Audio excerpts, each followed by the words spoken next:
ఫిబ్రవరి 12వ తేదీన దేశవ్యాప్త సార్వత్రిక సమ్మెను జయప్రదం చేయండని ఏఐటియుసి జిల్లా వర్కింగ్ ప్రెసిడెంట్ ఉప్పలపాటి రంగయ్య మరియు సిపిఐ ఏరియా కార్యదర్శి కామ్రేడ్ సత్యనారాయణ రాజు పిలుపునిచ్చారు.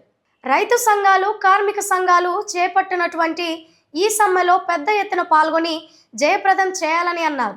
కార్మిక చట్టాలను పునరుద్ధరించాలని, లేబర్ కోర్టుని రద్దు చేయాలని, 8 గంటల పని దినాన్ని కొనసాగించాలని, సమాన పనికి సమాన వేతనం కల్పించాలనే డిమాండ్లతో జరిగే సమ్మెను జయప్రదం చేయాలని పిలుపునిచ్చారు.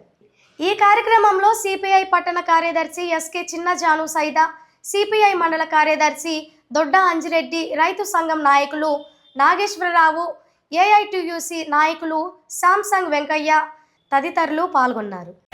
దేశవ్యాప్తంగా జరగబోయేటటువంటి సమ్మెను జయప్రదం చేయాలని అందులో భాగంగానే ఈరోజు ఇక్కడ మన సిద్ధరామయ్య సెంటర్లో ఈ యొక్క నిరసన కార్యక్రమాన్ని తెలియజేస్తూ ఉన్నాం.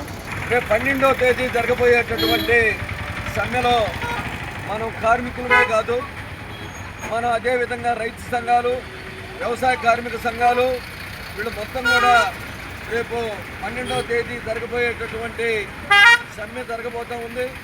ఈ సమ్మెలో రైతు సంఘాలకు సంబంధించినటువంటి స్వామినాథన్ కమిటీ సిఫార్సులను అమలు చేయాలని, అదేవిధంగా మరి గతంలో సంవత్సరం పాటు రైతు సంఘాలన్నీ కూడా ఢిల్లీ సరిహద్దుల్లో చేసినటువంటి నిరాహార దీక్షల మొత్తానికి కూడా సందర్భంగా మోడీ మరి 3 చట్టాలను కూడా రద్దు చేస్తామని హామీ ఇచ్చాడు. ఈ నెల 12వ తారీఖు దేశవ్యాప్తంగా సార్వత్రిక సమ్మె జరిగిపోతూ ఉంది.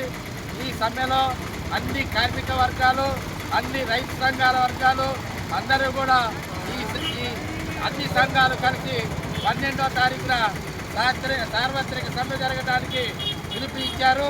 దాంట్లో భాగంగా మనం ఈరోజు కృష్ణా చిత్రాల దగ్గర ప్రచారాన్ని కొనసాగిస్తూ ఉన్నాం.